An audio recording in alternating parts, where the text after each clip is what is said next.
I'm just really excited to be able to open it up to our delegation to see what either questions or comments they have for you. So, is there anyone who would like to start us off? All right. Start with Dan Montgomery from Thank you. Illinois. Thank you all. So we have in the United States, obviously, the MAGA movement led by Trump, and after Trump was elected in 2016, one of the common refrains you heard in our world was, we've got to bolster civics education. Like our citizens have a unfortunately poor understanding of their civic role and things like that. And I'm thinking about a very common explanation in the US for Trumpism, I find, is that there's a certain kind of part of the central, away from, say, the biggest urban cities in the US, a kind of disaffection because of loss of jobs, transitions in the economy, economic displacement, things like that. So I'd be curious to know for you all if you think, one, that's a similar explanation for some of the rise of authoritarian governments in your countries, and then second, whether this idea of sort of bolstering civics education resonates with you as an appropriate response. Yeah. Yes, I think we made a similar experience, and in my opinion, the people vote the AfD, the so-called Alternative for Germany, because they lost their Vertrauen? Trust, yes. They lost their trust in the state. So that's my opinion, because they're living, and in their normal life they see, okay, the schools are not working, the streets are bad, the healthy system is not so good as it could be, the train is not coming, so and so on. You can fill the list. So, and I think that is what they feel. And the Eastern country there comes above that. They're just over 30 years after the Wiedervereinigung, nach der Wiedervereinigung. Yes, after the reunification, they have a lower income than the Western people. So that is something that you deeply feeling of not be the same. Not be in the same, nicht so viel wert. Not the same value like the others. So I think that's a conglomeration to vote the AfD. But as Manuela said, they won't solve the problems. The problems will be higher, but they didn't see it. But I think it's a similar motivation. Yeah. Yeah, Please. I do think that is one of the reasons, perhaps the main reason, is like a protest vote. Some of the people who vote in that party, they assume they are not ideologically linked to the party. They even say, I know that if they come to government, they won't solve my problems, but I want to send a message to the political parties that have governed the country during all these 50 years of democracy, that we are completely discontent with the situation. And in fact, we cannot say that the country is, everything is bad in the country. I saw in your convention that you mentioned several times that Biden administration was the most pro-labor, and you gave concrete examples of progress that has been done. But for many people in America, probably in my country, everywhere, the reality and the perception of the reality are completely different. People say, with a lot of conviction, that things are worse, that schools don't work, that hospitals don't work. I had a very interesting conversation when we came from Houston here to Buenos Aires, there was an Argentinian young man that was coming. He understood we were, because we were 15 that were coming from that were part of the teachers' unions. And he told me incredible things about CETERA, where Roberto Baradel is shown in the media, the president of the union from Buenos Aires, as being a demon. So he told me the situation in schools is terrible because the unions during the last 10, 15, 20 years were satisfied with the situation, meaning as the government was more pro-left, they didn't fight, which is absolutely false. They tell us this in Portugal.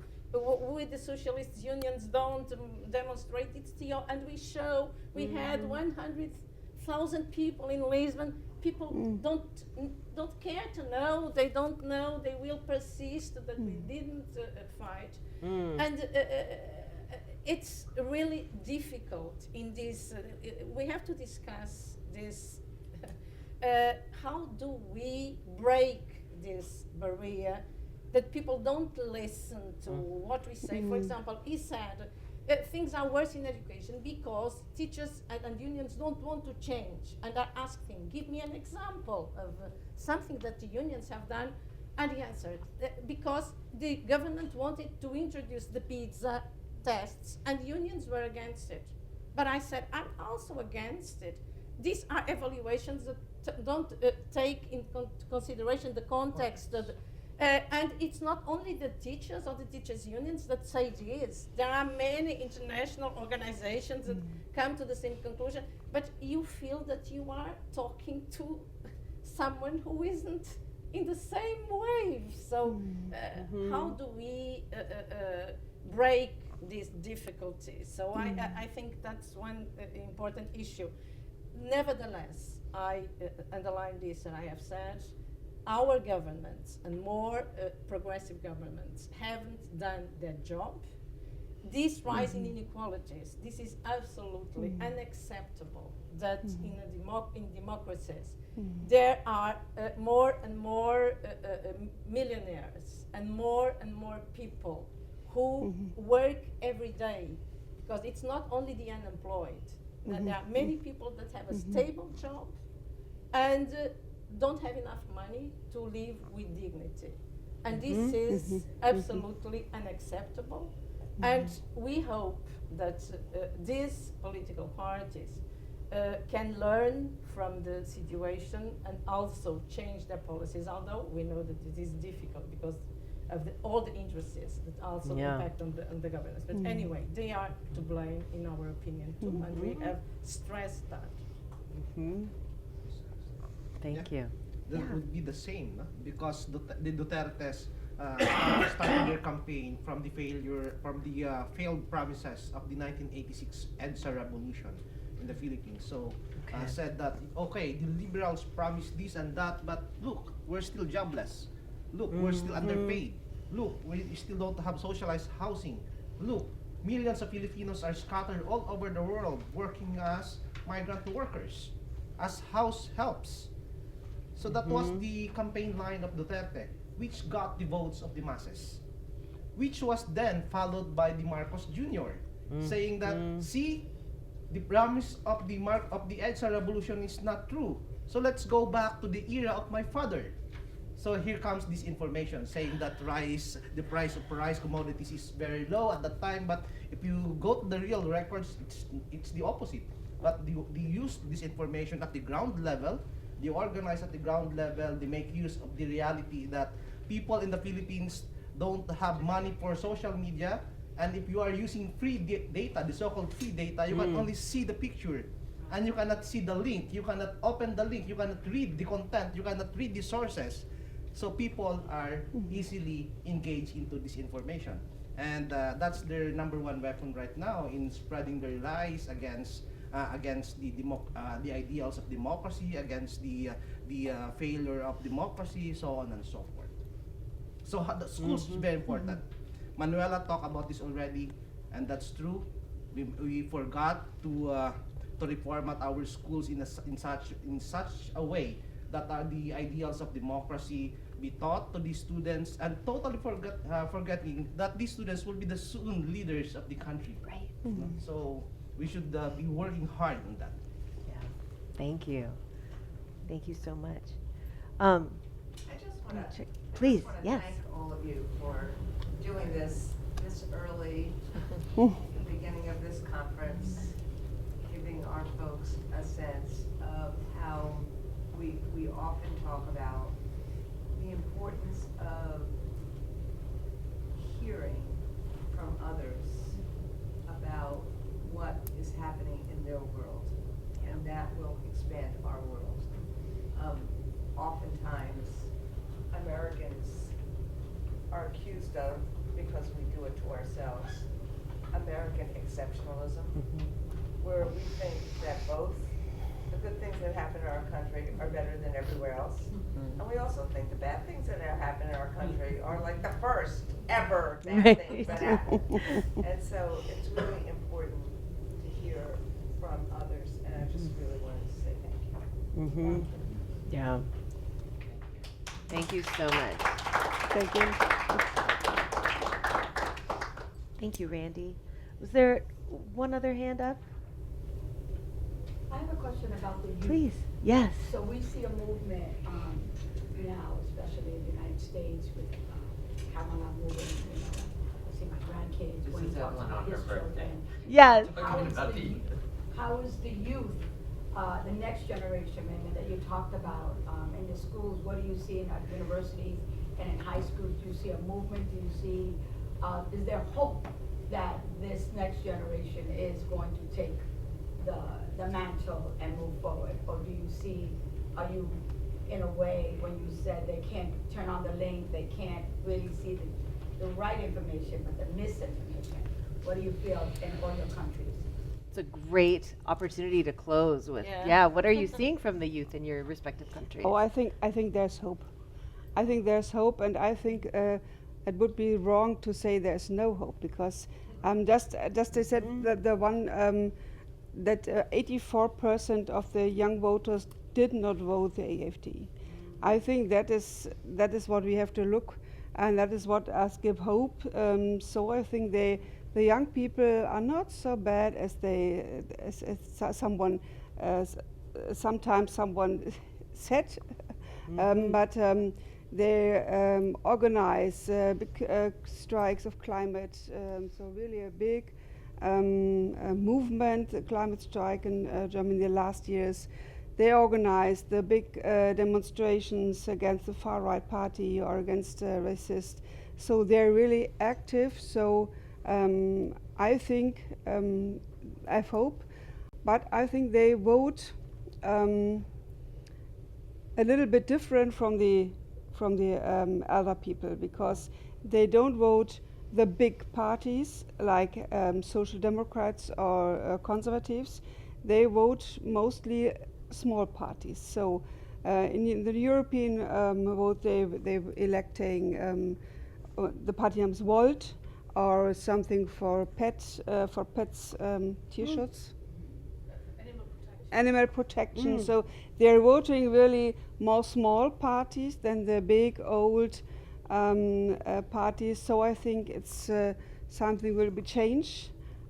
But I think yes, there's hope. Well, we are teachers. We hope is something to be Yes. inherent to our profession.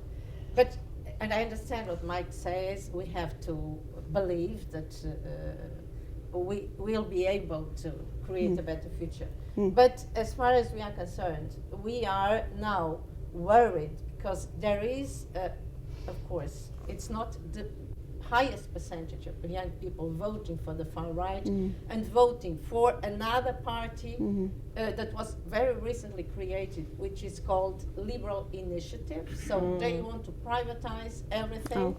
They have a very good marketing. And so we see that the young people are attracted to both of these parties. And we have our best educated generation because, as I told you, 50 years ago, we didn't have an universal right to education. Right. Women couldn't vote. There was no universal vote for women. So we have done big steps ahead. But our best educated generation doesn't stay in the country, immigrates, because the salaries are very, very low. So a doctor, even a teacher, a nurse, they can go to Spain, which is the very near, and they earn twice as much as they earn in Portugal. So they are leaving the country. And this is a tragedy for us because a country that is not rich has invested in their education, and a very good education, and then they go to help to develop countries, richer countries, which spend nothing in their education. So this is one of the problems that how do we attract young people? And for example, the government is saying we will reduce taxes, but the problem is not if you have a very low salary. It's not easy. You have to pay competitive salaries, and they don't want to do that. So many young people are also disappointed with the lack of expectations in the country and leave and will remain because then their life will be with other people in other countries. So we have this big concern. How do we also at schools there is a discussion, has school failed? When you see young people being so attracted by, have we done our job well, teachers? So could we have done something different? But then other people say school is not an island, it's in a society. So we cannot expect school to be able to do then what all the surrounding is saying differently. But we really try, and I'll finish with this. This year, it was the 50th anniversary of the revolution. In schools, it was extraordinary, the number of initiatives that the schools, the teachers promoted to get the children involved and working on the values and ideals of April. I visited several schools, even with groups of colleagues from other countries that went there. And they asked young people at a secondary school in Lisbon, what does the 25th of April revolution mean to you? So they were not born 50 years ago. And the answers were extraordinary. A young girl lifted her finger and said, it means everything to me. Because if it wasn't the 25th of April, I would have married at 16 and would not have the chance to be here. And so this, I think, it's slow, but with our contribution. But we have to work hard. We cannot expect things to go in the right direction if there isn't a social movement, a union movement that is really active. I heard in your convention that speech of Sean Fine. Yes. Which I think it was remarkable when he talked about creating a movement, a mass movement, uniting the workers. There's much work that we still have to do to contribute to that change. Thank you. Thank you so much. Raymond, the youth in the Philippines. Yeah, that's a good question. Last 2022, we had our elections. And you know, in the Philippines, during elections, political rallies are well funded. If you don't have money, you can't organize a rally. But it was the very first time when the youth organized huge rallies for former Vice President Leni Robredo. And this youth vote got Vice President Leni Robredo 16 million votes. Not enough to make her win, but it's a good sign that the youth are participating in the electoral process, participating in the nation building, and that's where we are capitalizing as well. We have the 60 million votes, we need to double that. Now let's start in the school. Let's educate our students, let's educate the youth, and they will be part of the nation building. Thank you so much. Incredible, right? what you have shared today has been absolutely remarkable. And what a great place to end with this hope you all have for these youth movements. The idea that they are, it is one part thrilling, perhaps one part startling, that they are rejecting kind of the big parties and creating their own parties, and yet they're building political power. To your point, from 2022, what will their political power look like next as they build on that? We are going to have the opportunity tomorrow to build on this conversation as we look at the threats globally of the hard right. Tomorrow, our conversation is going to be about democracy ascending across the world as well. It is very exciting to see some of the persistent wins as well as some of the recent wins for democracy around the world. There's been encouraging news, and we know that a lot of work remains. We heard about some of that work from all of you today. Could I just get another thanks for Raymond, Manuela, and Micah today? Thank you all so much.